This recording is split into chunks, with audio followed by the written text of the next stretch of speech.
You said, and I'm not going to, this is not quotes because I ain't going to get it right, but you said something to the effect of there's always someone watching you with the power to bless you. There it is. I still say it every day. And it's very true. Yeah. So how do you navigate speaking up for yourself, not accepting less than, but still maintaining relationships with people?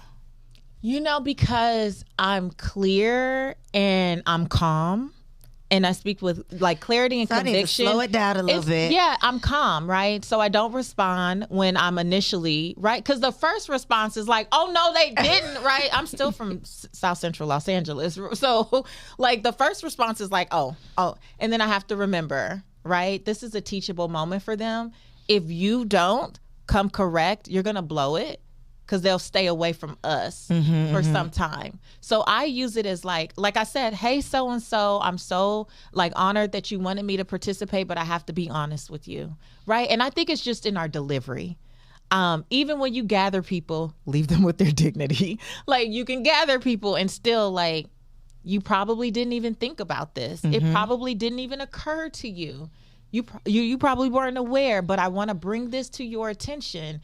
In the event that you want to ask another woman of color with credentials like mine to do this thing for absolutely free, what are you actually saying here? I had someone make me an offer to do something with their platform. They wanted me to host my own podcast. They wanted me to write articles. There was a social component. It was a huge platform, right? And they wanted to pay me $200,000 a year. Now, 10 years ago, awesome. 9 years ago, maybe awesome. Well, I make multiple seven figures running my own thing. You're asking me to leave my business to come be a face for yours. Okay, that sounds all right with me, but you can't do your thing. You going to do that thing. Yeah, okay, I could do my thing and do their thing. I would be putting all of my effort into their thing. For $200K. What? And then you get to tell me what to do? No, you get like absolutely not. Those numbers are different, and I don't want anyone to hear that and kind of tune out. The bigger point of it is that whenever someone approaches you with something that just does not make sense, we have to start to speak up. It's the way that we speak up. I'm never rude.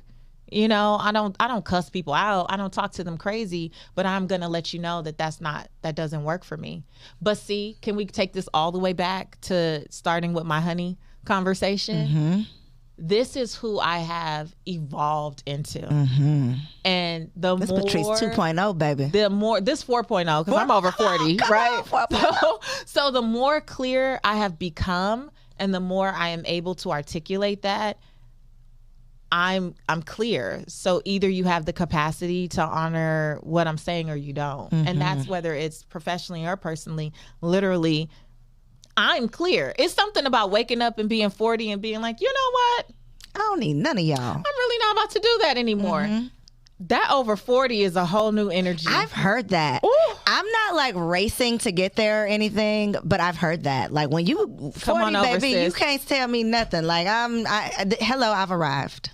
That's really how I feel. I'm only 41 and I'm like, ooh, at 50, I'm going to be a whole situation. Oh, yes. I'm not mad at Patrice 5.0. She's going to be something spectacular. I already know. So with all of your pivots over the years, how do you manage to let things go? Because as you pivot, you got to let some stuff go. How do you let things go without letting people down? Because there's so many people who know you as the money maven. There's so many people who have these expectations of what you should be doing based on what you've been doing. How is that just like a confidence thing? Like, this is who I am, take it or leave it. This is the new me, roll with me or get rolled. Like, how do you transition or pivot without losing people or caring if you lose people? Because I think that's what keeps a lot of people stuck doing what they've been doing because of those expectations. I respect when a season is up, and I just encourage other people to respect when a season is up, right? So if people come into your life for a reason in a season, the reality is maybe I was called to serve you in the season that you found me. And if me being divorced or something bothers you, because a lot of my listeners are Christian, And so I've gotten the DMs from people who are like, well, how do you reconcile? Oh, yes. First of all, when I announced it, I did say in the episode, and mind your business and only pray for what I asked you to pray for. Don't be praying. Don't be giving me your prayers. I said it in the episode. I was like, I love you guys, but be respectful of my choices, because if I've come to this place, I've been in the prayer closet with it. I've talked to God about it. I've talked to a therapist about it. I've talked to a life coach about it. It's a lot of conversations that have happened. So I really don't need you in my DMs giving me all of what you think. That's facts, right? But I've still had people who have ended up in the DMs. Well, how do you reconcile getting a divorce as a Christian woman? Do you respond? How do you? Sometimes it just feels like, if I got time, if I have time, I do. I don't always to every single, I'd be there all day. Like, that's a job. But, and I've told people that my concept of God has grown so much. Like, I'm not really burdened by like being super religious anymore. I grew up very, very religious, but also very hypocritical in a lot of it. And so when my concept of God just expanded, my awareness that I don't have to just sit around suffering also did. And so, but I did encourage, like, one woman in particular, I was like, if this bothers you, just know I'm going to be actively speaking about it, because it's the reality that I'm in right now. And whenever something hits my spirit and I want to share, I will. And if that bothers you, perhaps our time together is up. And I hope that I served you so well for the season that you were here. Yeah. I've been a faithful listener of the podcast. It's like 3 million podcasts or something out there. I am so grateful. We have almost 15 million downloads. Come on, I'm grateful for every single download. And also, if this no longer serves you, then it's time for you to roll out, because there are so many women who are in that place where they are like, they're scared to say, this doesn't serve me anymore, or I don't know what to do, or it's uncomfortable being the breadwinner. Like, there's so many women who want to have these conversations. Maybe now it's time for me to serve them, and it's our season together.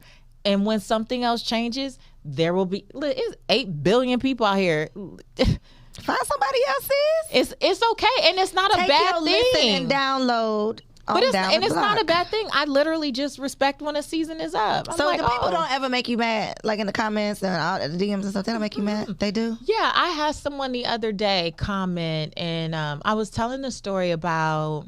It was like a clip from me speaking on stage, and it was about me growing up feeling ugly, something like, right, and having to go to therapy. And someone was like, you Americans are so weak and blah, blah, blah. And who needs to go to therapy for that? And so and something about, you don't even have tribal scars. It was weird. It's in my comments. You don't even have tribal scars.